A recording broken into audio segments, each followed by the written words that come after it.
কুষ্টিয়ায় যখন আড্ডা, তখন খোকসা স্টেশনে নেমে ঠাকুর কখনো যাচ্ছেন সতীশ জোয়ারদারের বাড়ি বড়ইচারা, কখনো ললিত বসুর বাড়ি আমলাবাড়ি, কখনো যতীন রায়ের বাড়ি জানিপুর, খোকসা স্টেশনের লাগোয়া গ্রাম এসব। যেখানে যান সেখানেই কীর্তন, সেখানেই উদ্দণ্ড নর্তন। ললিত বসু হল সতীশ জোয়ারদারের সম্বন্ধী।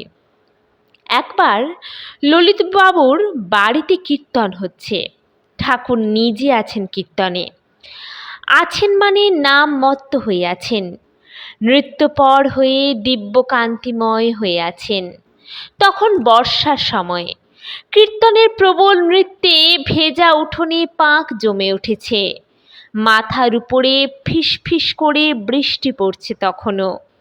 ঠাকুরকে ঘিরে ঘিরে তারই মধ্যে নৃত্য করছে ভক্তরা। পায়ের নিচে পাঁক, মাথার উপরে বৃষ্টি, তবু ভ্রুক্ষেপ নেই। সঙ্গে ঠাকুর থাকলে কোনো দিকেই মন যেতে পারে না আর। নৌকোর গলুই হয়ে থাকে গুণমুখ। টেনে টেনেই তো নিয়ে যাচ্ছেন, আর টানতে টানতে টানের পাট দিচ্ছেন। পাড়ার একজন ছেলের হয়েছে ধনুষ টঙ্কার, ছোট্ট বছর 4-5-এর ছেলেটি। ছেলে কোলে নিয়ে ওর মা এসে দাঁড়িয়েছে কীর্তনের উঠোনে। ডাক্তারে জবাব দিয়ে গিয়েছে, এখন যদি দৈবের জবানিতে কিছু হয়। যে দেখলে সেই বললে, ও মা করো কি? ওই এখন তখন ছেলে নিয়ে এই জলে দাঁড়িয়ে, শিগগির ঘরে ওঠো, ছেলে বিছানায় শুইয়ে কাছে বসো। কিন্তু সে কথায় কান নেই মায়ের। উনি যে ঠাকুর, যমের মুঠি থেকে খালাস দিতে পারেন উনি। বিশেষ তো কিছু চাই না, চাই একটু চরণামৃত। এই চরণামৃতই তো কত দুরারোগ্য রোগের ওষুধ হয়েছে।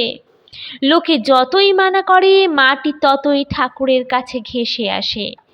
মাটি কাছে সরে আসতেই এক লাফে দূরে সরে গেলেন ঠাকুর। অমনি পায়ের দাগের থেকে খানিকটা জল কাদা তুলে নিয়ে ছেলের কপালে ঘষে দিলে মা। তখন সে কি আহ্লাদ মায়ের! মুমূর্ষু ছেলের জীবন পাখি নেড়ে থাকবার প্রতিশ্রুতি দিল বোধহয় মাকে। ওতে আবার কি হয় রে? একদিন এক বাড়িতে ঠাকুরের চরণামৃত বিতরণ করা হচ্ছিল প্রার্থীদের। দেখতে পেয়েই ঠাকুর জিজ্ঞেস করলেন, ও কি চরণামৃত? জিজ্ঞেস করলেন, ও দিয়ে আবার কি হয়? কেন, ওর কত গুণ, কত লোকের কত উপকার হয় এই চরণামৃতে। যাহ না, যাহ করবার নয়, কত প্রত্যক্ষ হাতে হাতে ফল পাওয়া গিয়েছে ওই চরণামৃতের।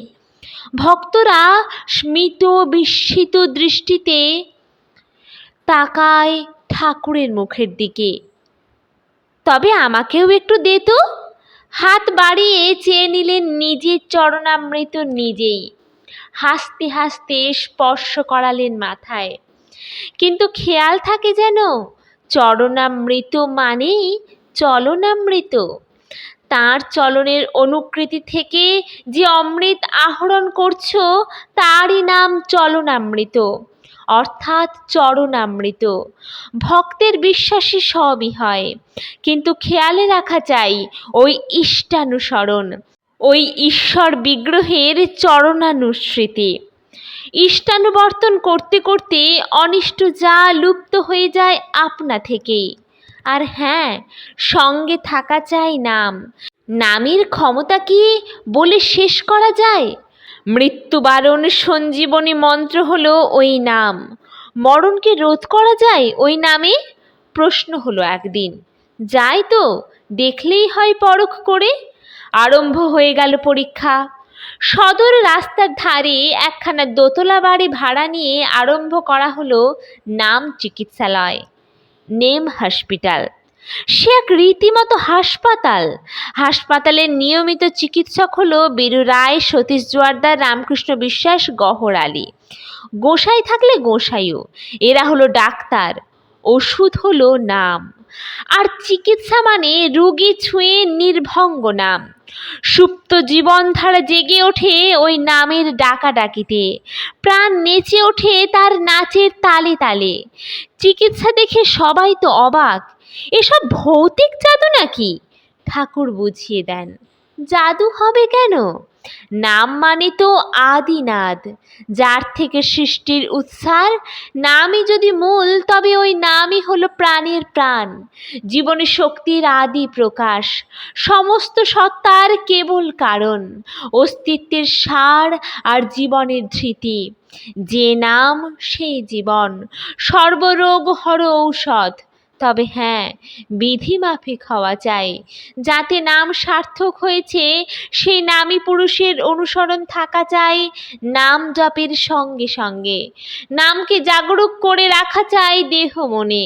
এ তো আজগুবি কথা নয়, পরীক্ষিত সত্য। একটা গোবরে পোকা মরে গিয়েছে, তার আধখানা কি সে খেয়েই ফেলেছে, শুধু মাথার দিকটা পড়ে আছে।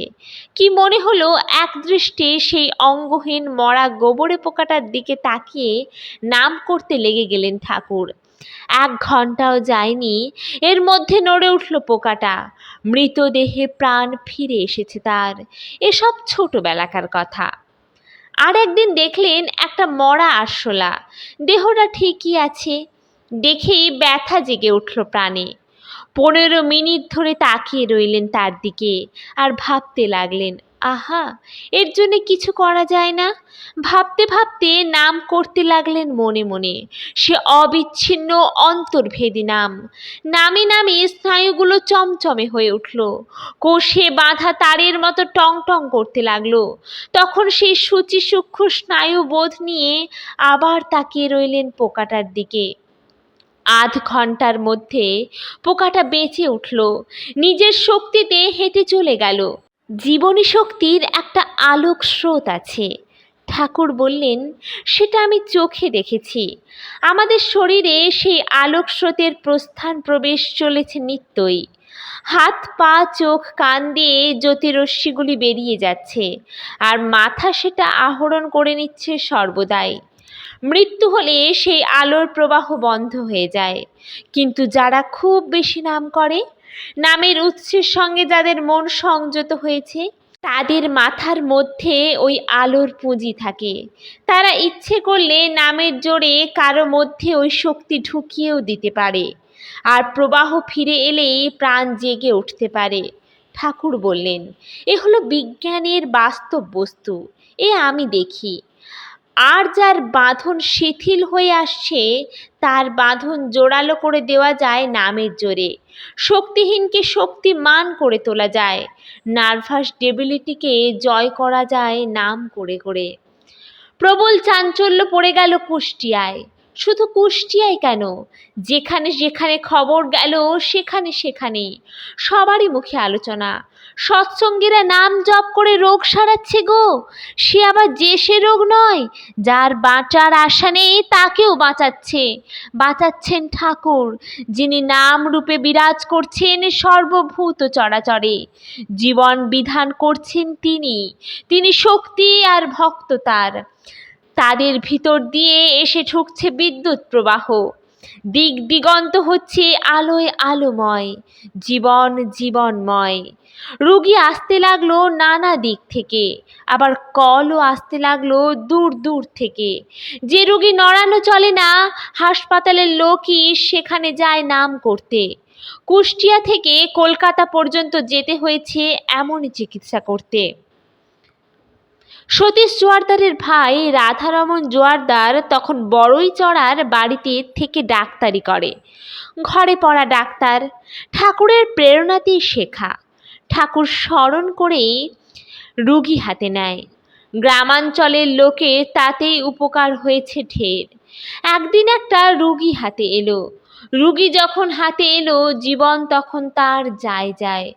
ডবল নিউমোনিয়ার শেষ অবস্থা। রাধারমন রুগীর ভাইকে ডেকে বললে, খোকা, এই রোগী তো দেখছি ওষুধের বাইরে, পারো তো কুষ্টিয়ায় গিয়ে নাম চিকিৎসার ব্যবস্থা করো। এই নাও, আমি চিঠি লিখে দিচ্ছি। খোকার হাতে চিঠি দিয়ে দাদার কাছে পাঠিয়ে দিলে কুষ্টিয়ায়। ঠাকুর ত্রৈলোক্য সেনের বাড়িতে বসে সতীশ জোয়ারদার রামকৃষ্ণকে সঙ্গে নিয়ে রাধারমণের রোগীর কথা জানালে ঠাকুরকে। ঠাকুর শুনে বললেন, রামকৃষ্ণ তাহলে যাক। সন্ধ্যার ট্রেনেই রওনা হয়ে গেল রামকৃষ্ণ। 24 ঘন্টার মধ্যে রোগী আরোগ্য করে একেবারে তাকে সঙ্গে করে কুষ্টিয়া ফিরে এলো তার পরদিন। রীতিমতো তাজ্জব ব্যাপার। সবাই মানা করেছিল জানকী হালদারকে, আরে একটু ভালো লাগছে বলে অত বাড়াবাড়ি করো না, এই অবস্থায় কখনো গাড়িতে ওঠে? জানকী যে 16 আনা সুস্থ বোধ করছে এ কেউ বিশ্বাসই করতে পারল না। কিন্তু হৃদয়ে যার ভগবানের করুণা ঝরে পড়েছে সে কি আর আবদ্ধ হয়ে থাকে লোক অবিশ্বাসের বাধায়? জানকী বললে, যার নামের গুণেই এত, চোখ থাকতে তাকে দেখব না? যে প্রাণ দিয়েছে একবার প্রণাম করব না তাকে? রামকৃষ্ণের সাথী হলো সে নিজের ইচ্ছায়। যে রামকৃষ্ণ বোতল বগলে নিয়ে রাস্তায় এসে দাঁড়িয়েছিল কীর্তনের দলকে মেরে খেদিয়ে দেবে বলে, সেই রামকৃষ্ণের করস্পর্শে প্রাণ সঞ্চার হচ্ছে এখন মুমূর্ষুর দেহে। রামকৃষ্ণ যুক্ত হয়ে গিয়েছে, এখন সে বিদ্যুতের তার। এখন আর তার তার ভাব নেই, শুধু তার তার। জানকীর কি খেয়াল হলো, জাত ব্যবসা মাছ মারা ছেড়ে দিলে সেই থেকে বললেন, না আর মাছ মারব না। যিনি সব সময় জীবকে বাঁচাতে চান এতে হয়তো তার কষ্ট হবে। প্রাণোৎ পুরুষের স্মৃতি নিয়ে হনন চিন্তা করা অসম্ভব। জানকী বুঝে গেল তার শক্তি লীলা করছে এই জগৎ জুড়ে। তার বড়ই রূপ নিয়ে আছে যত বরণীয়ের মধ্যে, তার অভয়কর কাজ করছে আমাদের করণীয়ের মধ্যে। আর করণীয় কি? করণীয় ইষ্টকর্ম, প্রভু সেবা, তার মনের মতো হওয়া, ওই গুরুমুখ হওয়াই আসল। ভক্ত কি বলে, না প্রভু তোমার পদে যেন আমার মতি থাকে, তোমার কাছে কি চাইব? রোগারোগ্য, ধন দৌলত এসব নয়, অন্ন বস্ত্র ছেলেপুলে তাও নয়। তোমার কাছে প্রার্থনা, তোমার প্রতি যেন আমার বিশুদ্ধা ভক্তি হয়। আমার সকল সাধ ঐক্য গ্রথিত হোক, সূচগ্র হোক তোমার সেবা গ্রহে। শ্রীরামচন্দ্র নারদকে বললেন, তোমার প্রতি আমি তুষ্ট হয়েছি, কিছু প্রার্থনা করো, বর নাও। নারদ বললে, প্রভু তোমার কাছে আবার আমি কি চাইব? তুমি তো প্রাপ্তব্য, পেতে হলে তো তোমাকেই চাই। যদি নিতান্তই বর দেবে তবে এই বর দাও, যেন অক্ষিপ্ত চিত্ত থাকতে পারি তোমার ধ্যানে, যেন অচলা ভক্তি থাকে তোমার শ্রীপাদ কমলে। এই হলো ভক্তের প্রার্থনা। সংকট ত্রাণের জন্যে কোনো জাঞ্চা নেই, সংকট সরে দাঁড়ায় তার হাওয়া লেগেই। তার উপরে আর বস্তু নেই, তিনি পরম আরাধ্য, পরম অনুসর্তব্য, পরম সেব্য, তিনি পরম তত্ত্ব, পরম বিজ্ঞান, দেহ বিগ্রহধর পরম ঈশ্বর। আর ঠাকুরের নিজের কথায় সর্বার্থ অর্থান্বিতের পরম সঙ্গতি হলেন ঈশ্বর। তবে ভাঁড়ারে যার হিরে মানিক রয়েছে তার কাছে কাঁচ প্রার্থী হয়ে যাবে কেন? যিনি মোহরের কলস নিয়ে বসে আছেন তার কাছ থেকে ভিক্ষে নিয়ে আসবো একটা কানা করে? চাইব অর্থ না পরমার্থ? অর্থের চেয়ে পরমার্থ বড়, আবার পরমার্থের চেয়ে পরমার্থের দাতা। তিলের চেয়ে তাল বড়, তালের চাইতে তাল গাছ। চাইতে হলে তাল গাছই চাইব, রাজার দান চাইব না, চাইব রাজাকেই। শ্রীকৃষ্ণ উদ্ধবকে বললেন, দেখো যে আমাদের সঞ্জাত ভক্তি তার কি আর কিছু অনধিগত রইল? মই সঞ্জাতে ভক্তি কহনর্থ হস্যাবশিষ্যতে। সে তখন কৃতার্থ। সে যে ফল না চেয়ে বৃক্ষকে চেয়ে নিয়েছে। নারায়ণী সেনা নেয়নি, সে নিয়েছে স্বয়ং নারায়ণকে। তখন সে কষ্ট পেয়েও কেষ্ট ছাড়ে না। নীরজের শোভায় মুগ্ধ হয়েছে যে, নালের কণ্টক দেখে তার কি ভয়। মেঘ শিলা বর্ষণ করে, তর্জন গর্জন করে, কুলিশ নিক্ষেপ করে, তাই বলে চাতক কি জলের জন্যে আর কারো কাছে যায়? দেখুন, এখানে ওসব মামলা মোকদ্দমায় ডিক্রি জেতাবার ব্যবস্থা নেই, কিন্তু দীক্ষা নিলে রোগ সারবে এমন কথাও নেই। এখানে জাদু ভেলকির কারবারও নেই। এখানে নিয়ন্ত্রণের নিয়ম। তবে হ্যাঁ, পন্থাকে সহজ করে দেন তিনি। তাকে ডাকতে হয়, তাকে ভজতে হয়, তাঁর হতে হয়। তখন যা সত্যিকার মঙ্গল তা আপনি আসে। দিনুপাল দীক্ষা নেবার কথা তুলতে শুনিয়ে দিলে সতীশ জোয়ারদার, কুষ্টিয়ার মস্ত বড় ব্যবসায়ী মহাজন দীননাথ পাল। হাইকোর্ট তক মকদ্দমা করে টাকাও খুইয়েছে, মামলাও হেরেছে। এখন সর্বশান্ত। বাড়ি ঘর তালুক সবই এখন নিলেমের উপরে। তার উপরে নিজে রোগগ্রস্ত। কলাবাগানের বাড়িতে কদিন ঘোরাফেরা করে একদিন বলে বসল জোয়ারদারকে, আপনাদের এখানে আমার এসবের কিছু সুরাহা হয় না? মানে সম্পত্তি নিলেমে উঠবে না, শরীরও সারবে? তারই উত্তর দিলে সতীশ জোয়ারদার, ভগবান কোনো শর্তাধীন নন। তোমার উপকার হলে তবে ভগবানকে ভজবে। তোমার ও স্বার্থী ভক্তির কাঙাল তিনি নন। তিনি আসেন উদ্ধার করতে, মানে ঊর্ধ্বে যাবার পথ করে দিতে। সিঁড়ি বাঁধা হলো, এখন কসরত করে ওঠো। এই কসরতের মধ্যেই তো তার কৃপা। একলা না পারো হাত ধরে ওঠো। হাত বাড়িয়ে দিয়ে ডাকছেন তিনি, দাদা আগে তাতে মন ঠিক করুন। কিসে কার ভালো তা তিনি জানেন। অশ্বিনী বিশ্বাস একদিন প্রশ্ন করেছিল এই নিয়ে। ঠাকুর তখন ওদেরই বাড়িতে। কথায় কথায় বলেছিল, আপনার কাছে যত লোক আসে তাদের অনেকেরই ধারণা আপনি ভেলকির মতো তাদের একটা কিছু করে দেবেন, আর তা যখন পায় না তখনই হতাশ হয়ে পড়ে। ঠাকুর একটু হাসলেন, বললেন, দেখুন, হঠাৎ কিছু না হলেও হতেই হবে। কিন্তু হঠাৎ কি আর কিছু হয় দাদা? কতকাল ধরে স্তূপ জমেছে, পরিষ্কার করবার সময় দেবেন তো?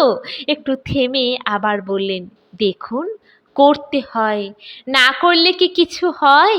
তবে কি জানেন, একটুখানি গম্ভীর দেখালো ঠাকুরকে, ও শালা ছাড়বার চিজ নয়। আপনি না করলেও ও করিয়ে তবে ছাড়বে। মনে করছেন কিছুই হলো না, কিন্তু হতেই হবে। আর যদি উঠে পড়ে লাগেন তো এখনই বাজিমাত। কর্মফলের চাপ তো আছেই, তবে যেন পরম পিতার দয়ায় মনের জায়গায় শের। এই তো পরম ভরসার বাণী, ভবভার হরণের কথা। পালমশাই ফিরে গেল। মনের সঙ্গে বোঝাপড়া শেষ করে আবার এলো একদিন। সত্যি তখন ভোল বদলিয়েছে, মনে অন্য ভাবনা এসেছে। আমার যা গিয়েছে যাক, এখন নতুন ধনে ধনী করো আমাকে। তোমার পাদস্পর্শ দিয়ে এই দিনকে ধন্য করো। মন ঘুরে গিয়েছে দীননাথের, নাথের আশায় দিন হয়ে আছে। তুমি এসো, তুমি এলেই তো আমার ভাঙা ঘরে সোনার সেজুতি জ্বলবে। ঠাকুর তখন কুষ্টিয়াতে ছিলেন না। ঠাকুর দেখবার জন্যে ব্যাকুল হয়ে উঠল পালমশাই। মনস্থির হয়ে গেলে কি আর দেরি সয়? দিনুপালকে ব্যবসারই পাঁতি দিলেন ঠাকুর। তুই আবার ব্যবসা কর শালা, জাত ব্যবসায়ী তুই, ব্যবসা ছাড়বি কেন? আর ব্যবসা করবি ব্যবসার নিয়ম অনুসারে। ব্যবসা মানে জানিস, লোকসেবা। ছড়া কাটলেন, মানুষ আপন টাকা পর, যত পারিস মানুষ ধর। মানুষের সেবা বুদ্ধি নিয়ে তাদের প্রয়োজন মেটাও, তোমারও প্রয়োজন মিটতে থাকবে। শোষণ বুদ্ধি না নিয়ে পোষণ বুদ্ধি নাও, তুমিও পুষ্ট হয়ে উঠবে। আর বললেন, উন্নতি করবি তো আয় বুঝিয়ে ব্যয় করিস। ব্যবসার ব্যাপারে নতুন করে হাতেখড়ি হলো আবার বুড়ো ব্যবসায়ীর। তিনি পরম সেব্য, তাই সেবা ধর্মের শিক্ষক। ঠাকুরের যুক্তিমতো চলে আবার শ্রীমন্ত হয়ে উঠল দিনুপাল। ঘর বাড়ি হলো, জোত হলো, ধন দৌলত হলো। ঠাকুর বলেন, আবার ওই ধন দৌলত হলো সেবার জন্যে। লোকের সেবা, দেশের সেবা, রাষ্ট্রের সেবা। তোমার টাকা হলো চাকা, জাতিকে চালিয়ে নেবার চাকা, তাই বৈশ্যদের নাম দিয়েছেন জাতির চাকা। আর তোমার ধন যদি মানুষের সেবায় না লাগলো, তবে সে তো যখের ধন, সম্পদ নয়, শখের আপদ, অভিশাপের ভাণ্ডার। মোট কথা, ইষ্টার্থে আহরণ করলেই সব লেঠা চুকে গেল। তখন তুমি ধনের মালিক নও, ধনের পোদ্দার, দেবোত্তরের তত্ত্বাবধায়ক। যেমন শিবাজি রাজ্য করে গেলেন গুরু রামদাসের জন্যে। কাজ বাদ দিয়ে আধ্যাত্ম তত্ত্ব নয়, কর্মের ভূমিতেই ধর্মের বিচরণ। বহু সম্ভাবনাময় জীবনের বহু কর্মের মধ্যে ছড়িয়ে আছে তাঁর আশীর্বাদ। কাজ আছে বলেই কাজ করে দেখিয়ে দিচ্ছেন তিনি। কলাবাগান বাড়িতে একটা নির্জন জায়গা বেছে নিয়ে ধ্যানে বসেছে সতীশ জোয়ারদার। একটু ধ্যান করতেই অমনি শুনতে পেল, নে ওঠ, আর ধ্যান করতে হবে না, এখন রুগী দেখে গে যা। তিনবার লোক এসে ফিরে গেল, আর উনি এখানে ধ্যান করছেন। আহ, কি বাহাদুর! উঠে পড়ল তাড়াতাড়ি।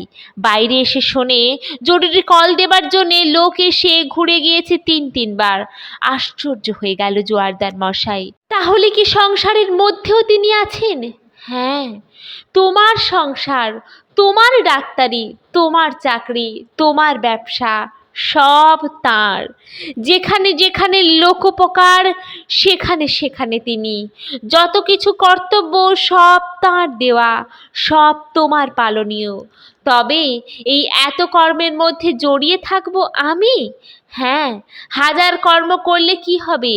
কর্মের বন্ধন নেই, কর্ম হইয়াছে নিষ্কর্ম। কারণ এখন ভোগবিলাস বলে কিছু নেই, এখন দাসভাবে প্রসাদ পরিগ্রহ। কামঞ্চ দাস্য ন তো কাম কামময়া। এখন অহংকার মমত্ব বলে কিছু নেই, এখন কর্তৃত্ব ভোক্তৃত্বাভিমানের পরোত্তীর্ণ তুমি। এই সময় এলো জয়নগর মজিলপুর থেকে বিরাজ কৃষ্ণ ভট্টাচার্য। বিরাজ কৃষ্ণ ধরে বসল, অনেক জায়গাতেই গিয়েছেন, এবার মজিলপুরে পদার্পণ হোক, অধমের জন্মভূমি ধন্য হোক। 1324 সালের বড়দিনের ছুটির সময় সেটা। বিরাজ কৃষ্ণের সঙ্গে মজিলপুরে এলেন ঠাকুর, সঙ্গে সেই কীর্তনের দল। দলে সতীশ গোসাই মহারাজ, কিশোরীমোহন, সতীশ জোয়ারদার, সত্যদত্ত, কেষ্ট রায়চৌধুরী ইত্যাদি, এবং ঢাকি মৃদঙ্গী 2-4 জন। সেদিন 13ই পৌষ। সকালবেলায় কথা হচ্ছে।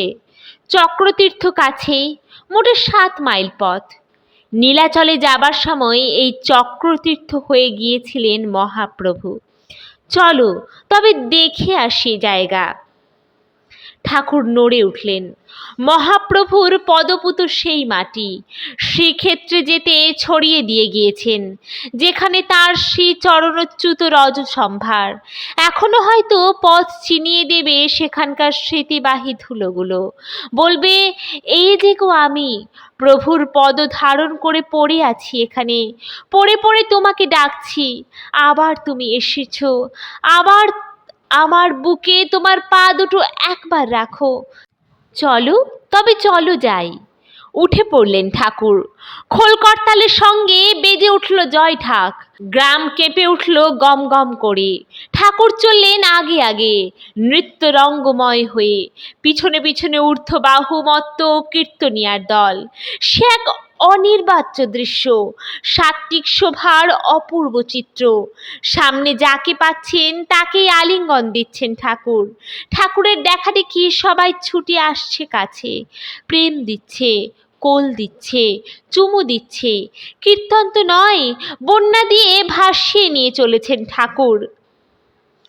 খানিকটা নেচে গিয়ে অমনি মহাহুঙ্কারে লাফ দিয়ে উঠছেন, মাথার চুলগুলো খাড়া হয়ে উঠছে, ভীম ভৈরব বিক্রম ঝরে পড়ছে রোমাগ্র দিয়ে, সঙ্গে সঙ্গে হরিহরির ধ্বনি পড়ছে। যে যেখানে আছে লাফ দিয়ে নেচে উঠছে তার দেখা দেখি। একটা লাফ দিয়ে অমনি দৌড়িয়ে যাচ্ছেন ঠাকুর, তীর বেগে ছুটে যাচ্ছেন রশ্মি দুয়েক পথ। যে গতির সঙ্গে তাল রাখতে পারে না কেউ। দেখতে দেখতে দৃষ্টির বাইরে চলে যান ঠাকুর। কীর্তনের দল দৌড়িয়ে গিয়েও ধরতে পারে না তাকে। দল যখন চক্রতীর্থে গিয়ে পৌঁছল, দেখল ঠাকুর মাটিতে পড়ে সমাধিস্থ হয়ে আছেন। মুখ থেকে মহাভাবের বাণী বেরুচ্ছে। যেটুকু পেল তাই নোট করলো ওরা। One is equal to various and various is equal to one. সমাধি ভঙ্গের পর আবার প্রবল কীর্তন। সারাদিন কীর্তন করে সন্ধ্যার সময় ফিরে আসা হলো মজিলপুরে। মজিলপুরে 7 দিন রইলেন ঠাকুর। 7 দিন ধরে এই ব্যাপার। দলে দলে লোক আসতে লাগলো চতুর্দিক থেকে। ঠাকুরকে দেখবে, ঠাকুরের কথা শুনবে। গুচ্ছ বেঁধে বেঁধে ভক্তরা বসে গেল তার কথা শোনাতে। গ্রামময় কথাচক্রের অধিবেশন চলল দিনে রাতে। ঠাকুর যেদিন ফিরবেন সেদিন জয়নগরের ঘাটে লোকে লোকারণ্য। ঠাকুর একদিন এসে এখানে ছিলেন, এ গ্রামকে স্বর্গ করে রেখেছিলেন। আজ চলে যাচ্ছেন গ্রাম ছেড়ে। মেয়ে পুরুষ সকলের চোখ থেকে জল নেমেছে আজ। প্রেম দিয়ে হৃদয় নিয়ে যাচ্ছেন তিনি। সেখানে থেকে বরানগর শরৎদের ধরেছে। তাদের গঙ্গার ধারের বাগান বাড়িতে গিয়ে দিন কতক থাকতে হবে। সুতরাং হপ্তাখানেক সেখানে কাটল। সেখানে থাকতেই আমন্ত্রণ পাঠালেন শশী চক্রবর্তী মশাই নৈহাটি থেকে। শশীবাবুর অনুরোধ ঠেলা যায় না, সেখানেও গেলেন দিন কতক। নৈহাটি থেকে কুষ্টিয়ায় এসে বসতে না বসতেই ধরে বসল সতীশ জোয়ারদারের জামাই জ্যোতিষ ঘোষ।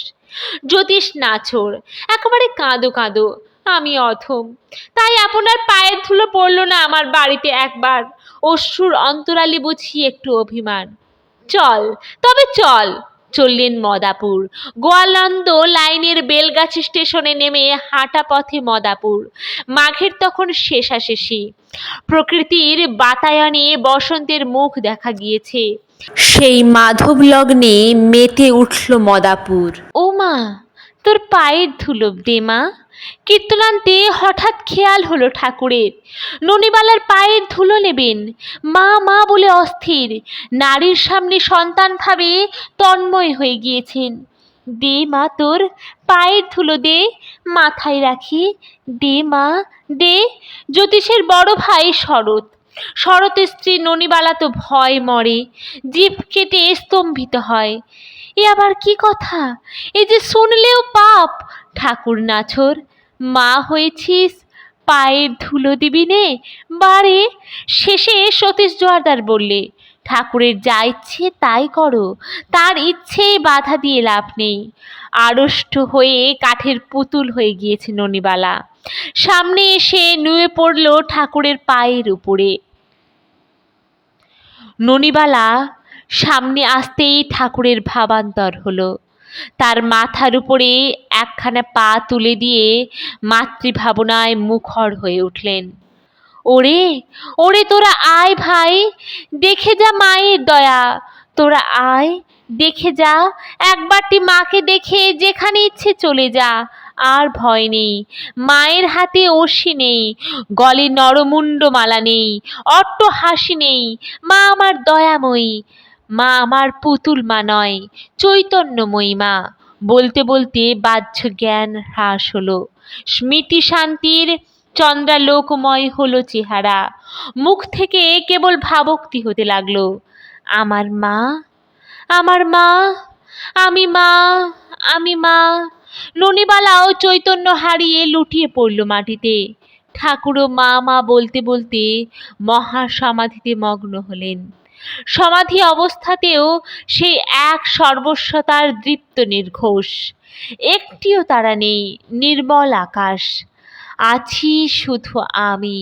আত্মানুভূতিতে নিজের পরিচয় দেওয়া, তিনি সর্বকারণ কারণ, অনন্ত স্বভাবপ্রাদি বস্তু, বিশ্বস্যের শিক্ষ্য বিষ্ণু পুরুষ। বেহাগরাগে গান ধরে দিলেন সমাধিতে। একে একে নিভে গেল সূর্য চন্দ্র যত তারা, বাঁচে মাত্র আমি, আমি অনন্ত অসীম ধারা। একে একে নিভে গেল সূর্য চন্দ্র যত তারা, হাসে দিগ্বধূ আবার পড়িয়া জ্যোতির হার। ওই হাসে আবার, হাসে আবার, হাসে হাসে হাসে আবার, ওই হাসে হাসে আবার, হাসে হাসে আবার। অনর্গল বাণী হতে লাগলো সমাধিতে। বললেন সৃষ্টি প্রকরণের আদি কথা, প্রকৃতি পুরুষের তত্ত্বভেদ। আয় মা ছুটে, আবার ছুটে আয়, অসুর নাশিনী চামুণ্ডা ভগবতী দুর্গা দশ প্রহরণ ধারিণী। আমি তোর বুকের ভিতর থেকে উঁকি মেরে দেখি আমার বিশ্ব, আমি আছি, তোর বিশ্ব তুই, তুই আমি মা, তোতে আমি, আমাতে তুই। দিলেন দুঃখ জর্জর মানুষের জন্যে অনন্ত ভরসা, জানালেন আপন অন্তরের বেদনা দরদটুকু। দেখ ভাই, আমি এসেছি ভিক্ষুক তোদের দ্বারে, আমাকে চিনিস নে? আমি তোদের অপরিচিত নই, বড় জ্বলে এসেছি, মারিস নে ভাই। একটু ভালো মুখের কথার আশায়, একটু দাদা ডাকের আশায় এসেছি। তোদের মধ্যে যত পাপ তাপ দস্যু আছে তাদের সহায়তা কর, কিন্তু আমার মাথায় পদাঘাত করিস নে। তোদের মধ্যে ভিক্ষুক বেশে এসেছি, আমি আত্মীয়, পরমাত্মীয়, আমি তোদেরই, আমি তোদেরই। বড় আক্ষেপের বাণী বেরুলো। ওরে, একবার আমাকে একটু স্পর্শ কর, ছুঁয়ে দে, না হয় লাথি মার, অস্ত্রাঘাত কর, তথাপি বুঝবো তোদের কাছে প্রেমের আশায় প্রেম পেয়েছি। তোরা জানিস না বলেই না হয় লাথি খেয়েছি। আমার না হয় আসতে দেরি হয়েছে, তোরা কাঙাল হয়েছিস, পরে এসেছি। আমি আসবো বলে এতদিন আসিনি, সে আমারই দোষ। বাহ্যবোধহীন সবের সামিল হয়ে পড়ে আছেন, অথচ জীবের জন্যে কি করুণা, করুণার ভাণ্ডার দ্বার খুলে দিয়েছেন এবার করুণা নিধান। যত খুশি তুলে নাও, বজ্র পরে আমার বুকে পড়বে, তোদের সম্মুখে আমি, পশ্চাতে আমি, 10 দিকে আমি আছি। এমন করে আর পক্ষ বিস্তার করে আচ্ছাদিত করে রাখতে পারে কে? পারেন তিনি, যিনি পক্ষপাতহীন, পরম মোক্ষম, পরম পালক, অর্থাৎ পারেন স্বয়ং ভগবান।